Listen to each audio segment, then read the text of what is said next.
can I just say one thing firstly? I love the name Eat Sleep Boxing Repeat. Afternoon, Oscar here from ESBR. I'm here with the man himself, Gareth Davies. Firstly, Gareth, it's been a while since I last spoke to you. How have you been? Not long, only a couple of months. You were at the Albert Hall, we were at the Albert Hall, the all-women's event. I've been very well indeed, busy, enjoying the sun, travelling the world, doing the boxing thing. Before you just hopped on there, you thought that we're just here at the Fisher-Allen press conference. You thought it was a bit tame. Just give me just extend your thoughts on that. Well, there was no drama here. There's been drama at the Misfits events in Derby, which people will look at, but I just thought that they were quite subdued today, the two main eventers, Dave Allen and Johnny Fisher. I think they put hard work into their camps, but there was no spice between them this time like there was at the press conference at London Bridge. I want to say 7-8 weeks ago. They didn't really go at each other today, but that's normally a sign that they've worked really hard for the fight and that they're set and ready for the big event on Saturday night at the Copper Box. Just your thoughts as well on that massive fight. Obviously, we've just seen here Johnny Fisher, he's got his Romford Master with him, he's got the full support. Oh, I know. I've been critiqued by them the whole afternoon because I scored the last fight for 1 round to Dave Allen, and it's caused a lot of controversy with the family, a fallout. I was wrong, I called the judging a disgrace, and I'm banned from Romford, I'm persona non grata. All I did was judge a fight, and that's it. So this time, Johnny Fisher is going into the ring with 8,000 of his fans. It'll almost be completely his fans in there. There'll probably be 5 people supporting Dave Allen from Doncaster. Johnny Fisher's got to prove it this time and win convincingly. And as a result, I think it'll be a different kind of fight. How are you seeing it? What do you, just from deep down your heart of hearts, how do you see the fight planning out? Is it going to be Fisher on points? Is it going to be Allen, TKO? What's your honest opinion? I think Johnny Fisher wins on points this time. I think he wins convincingly on points. I think he'll get behind his jab early. I think he'll throw out his 1-2s. He'll be less reckless. He'll tie Dave Allen up. He'll be careful about punches in the clinch. He may have to hold on a little bit at the end, but I see him winning convincingly by a couple of rounds this time and righting the wrongs of the last fight, in my view, in which certainly my own straw poll from seeing comments online, and a lot of people don't score fights. I did. As you know, you work with me at TalkSport sometimes. I scored it live for TalkSport and I had it by a clear round for Dave Allen. I think Johnny Fisher will win it clearly by a couple of rounds this time. Just away from the massive fight, obviously, on Saturday, I want to just talk a little bit about the wider world of boxing. We saw in recent news, obviously, we've got the Crawford fight coming up. Oscar De La Hoya's comments about it, he effectively criticised it. He sort of said it's lack of importance. Crawford's 38, Canelo's 35. People have been saying, oh, it's a massive boxing event. He's underplayed it. I just wanted your reaction about De La Hoya's comments there. No, it's a super fight. Oscar's wrong about that. I don't know why he's... No, it's a super fight. Oscar's wrong about that. I don't know why he's saying that. He obviously once promoted Canelo. They're not friends anymore. It's like a divorce between them. Canelo-Crawford's a brilliant fight. I think Crawford wins it on points. It's 2 of the brilliant fighters in the pound-for-pound rankings at the moment. Probably number 3 and number 5, 6. It's a great fight. It's a light middleweight stepping up to super middleweight. A guy who's won 3 weight divisions against a guy who's won 4 weight division world championships. It's a great time to have it. It's got the backing of Ring Magazine and Turkey Al Sheikh. In the last 24 hours, they've moved that in Las Vegas. No, it's not necessarily in Las Vegas, but they've moved it from a Friday night to a Saturday night, which I think is wise. Huge event. Very much for the purist in boxing.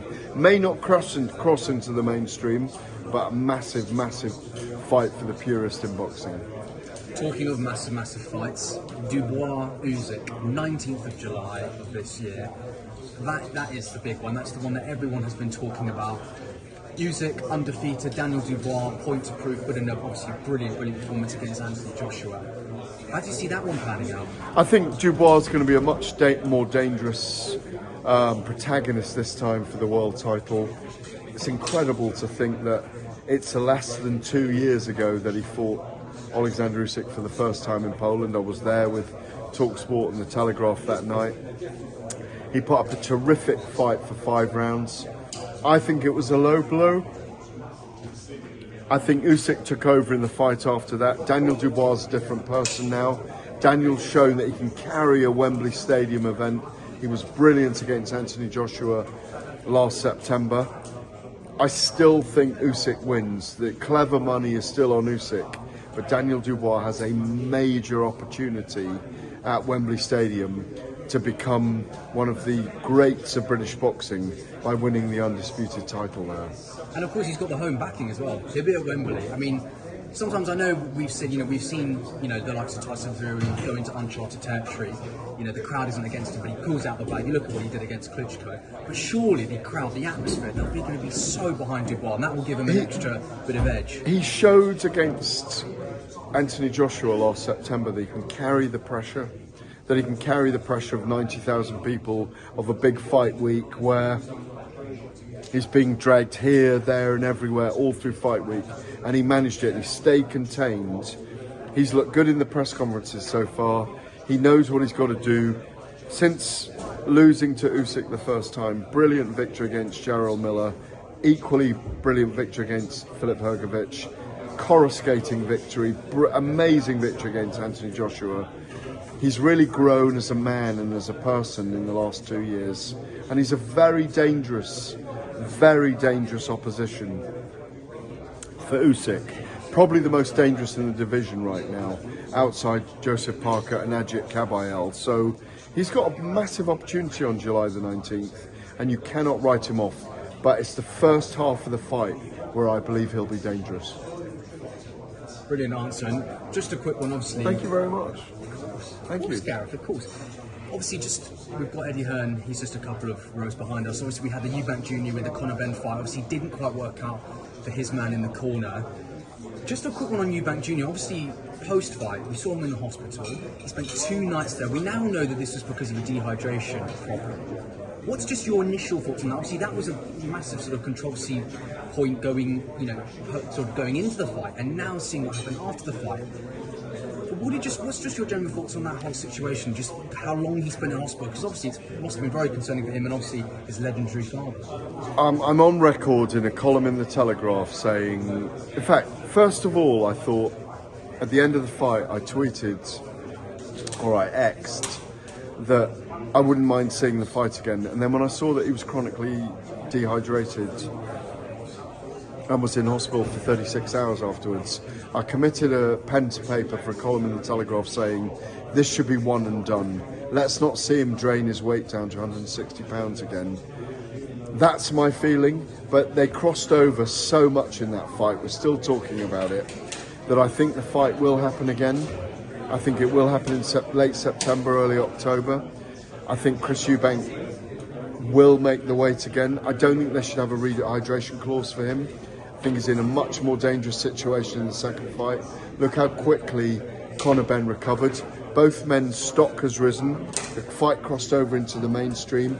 The One Show, CEO, Diary of a Podcast, all these different things. People talking about it still.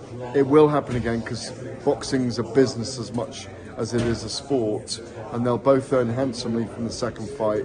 But I think Conor Benn's got a much better opportunity in the second fight.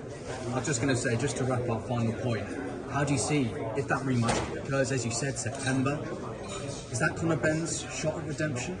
Yeah, I think it is. If they allow Chris Eubank to rehydrate to a much heavier weight, I think it's a harder fight for Conor Benn, because he is coming up 2 weight divisions. But I do think his youth and tenacity and the ageing Chris Eubank will favour, in my mind, at this point anyway, Benn to win the rematch. They'll be looking at a trilogy if they deliver 12 rounds of classic fighting again. But I would like to see Chris Eubank try and draw Canelo for a fight in the UK, and Conor Benn draw Ryan Garcia for a fight here as well. Because let's be honest, it's happening here at the moment. The biggest events are here. Even though big events are happening in America. Riyadh season, it's brilliant here when the fans get together. We will never forget those 65,000 people at Spurs that night. It was amazing. As always, thank you so much, Gareth. Really appreciate it. You're welcome, always.